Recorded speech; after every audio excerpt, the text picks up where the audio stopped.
Ya, sebenarnya kalau dilihat faktanya memang kebanyakan itu yang bekerja di Genba itu pasti mengeluh dan berpikiran hal seperti itu.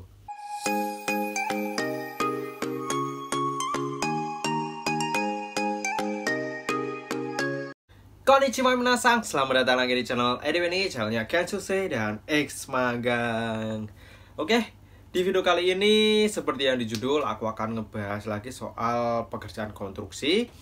Dan di video kali ini temanya yaitu JPS, jawab pertanyaan subscriber. Nah, jadi sebelumnya aku sudah ngebahas soal pekerjaan konstruksi di Jepang, dari mulai Tobi, Katawaku, dan Taking Seko. Nah, di kesempatan kali ini aku mau jawab pertanyaan dari subscriber yang mengenai hal-hal tersebut atau mengenai pekerjaan konstruksi di Jepang.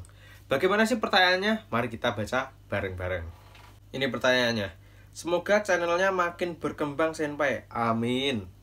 Mau tanya, saya baru 1 bulan di Genba, sering dimarahin, mental hancur, ditambah ada pikiran yang selalu mengganjal, ingin 1 tahun saja kalau kuat. Kalau nggak kuat ya sebelum 1 tahun mau cabut, apa bisa? Aduh.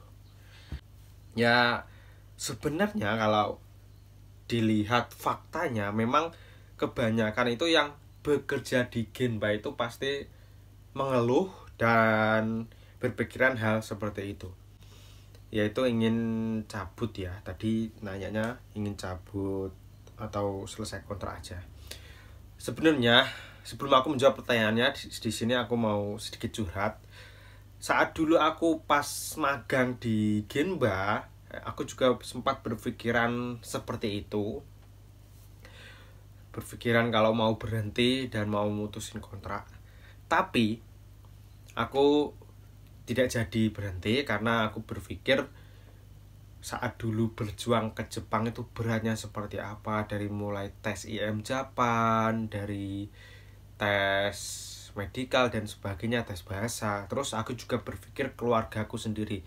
Keluargaku sudah keluar uang banyak, sudah mengorbankan banyak waktu untuk bekerja dan membiayai aku, entah uang itu dari bekerja atau dari ngutang. Jadi aku berpikir ke situ dan aku memutuskan untuk tetap lanjut menyelesaikan program selama 3 tahun selesai kontrak ya. Dan alhamdulillahnya selesai dan bisa membahagiakan orang tua, bisa bangunin rumah orang tua, dan bisa nyaur utang orang tua dan sebagainya. Pokoknya alhamdulillah. Aku nggak kebayangin kalau aku dulu itu berhenti kontrak ya, seperti itu. Nah, jadi untuk menjawab pertanyaan tadi, ya contohlah seperti aku tadi ya, coba berpikir ke masa lalu, ke kilas back kemarin saat tes itu perjuangannya seperti apa, dan coba berpikir ke orang tua kalau kita berhenti di tengah jalan tuh mereka akan gimana dan sebagainya. Terus untuk menjawab pertanyaan tadi, sebetulnya kalau mau selesai kontrak 1 tahun atau sebelum 1 tahun itu sebenarnya dibolehkan dan nggak ada penalti ya, nggak ada istilahnya apa itu tuntutan uang kalau nggak selesai kontrak, itu sebenarnya nggak ada. Itu keputusan masing-masing. Kalau memang nggak ingin lanjut ya terserah. Tapi kembali lagi mbok ya dipikirkan keluarganya. Terus apabila nanti berhenti perjuanganmu dulu itu seperti apa.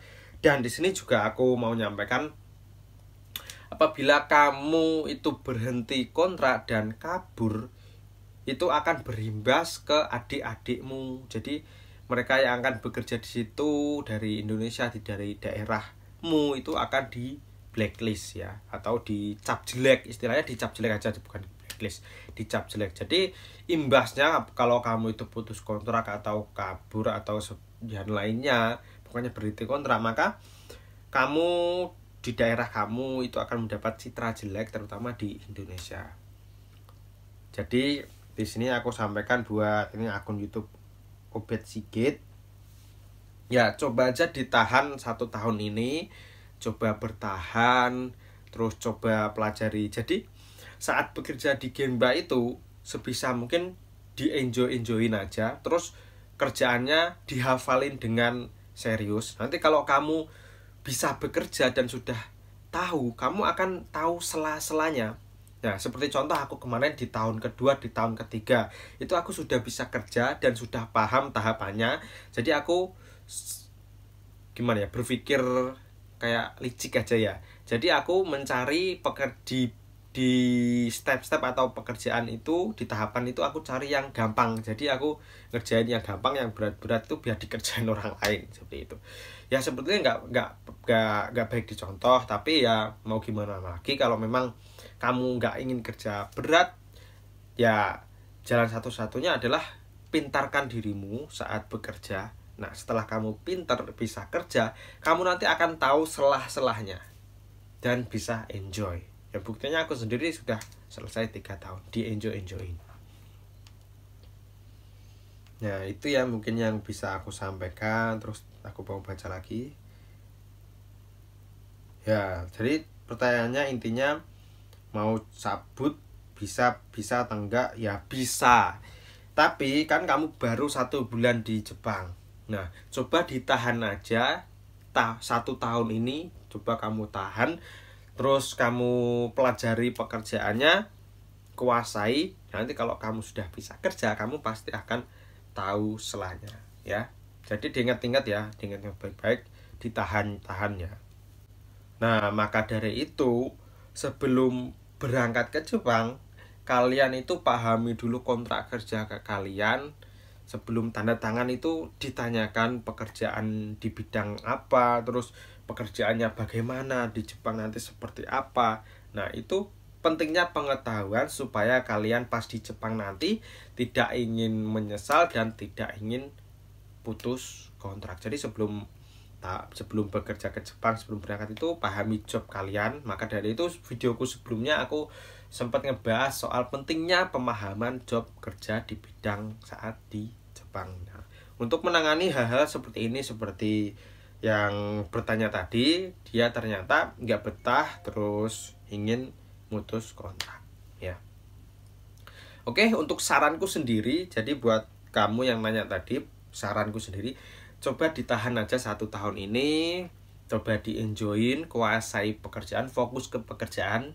Nah, kalaupun kamu nanti bisa kerja, saat bisa kerja, kamu pasti nggak dibaga-bagain, istilahnya nggak disuruh-suruh, kamu pasti akan dihargai orang Jepang. Karena pada dasarnya orang Jepang itu sangat menghargai orang yang bisa kerja dan mempunyai skill. Jadi kalau kamu nanti kerjamu di 1 tahun ini bagus, maka kamu akan enjoy dan nyaman. Oke, untuk video hari ini mungkin itu aja yang ingin aku sampaikan. Jadi mudah-mudahan perkataanku tadi, saranku tadi bisa bermanfaat dan bisa kamu terima. Oke, jadi tetap semangat, bertahan di 1 tahun ini. Dan juga buat teman-teman minasang yang sudah di Jepang dan mengeluhkan jobnya, ya itu adalah konsekuensi yang sudah harus kamu terima karena kamu sudah menerima job tersebut. Ditahan-tahanin, cari tahu selahnya, kuasai pekerjaannya. Kalau kamu bisa kerja, kamu akan dihargai dan akan dihormati oleh orang Jepang.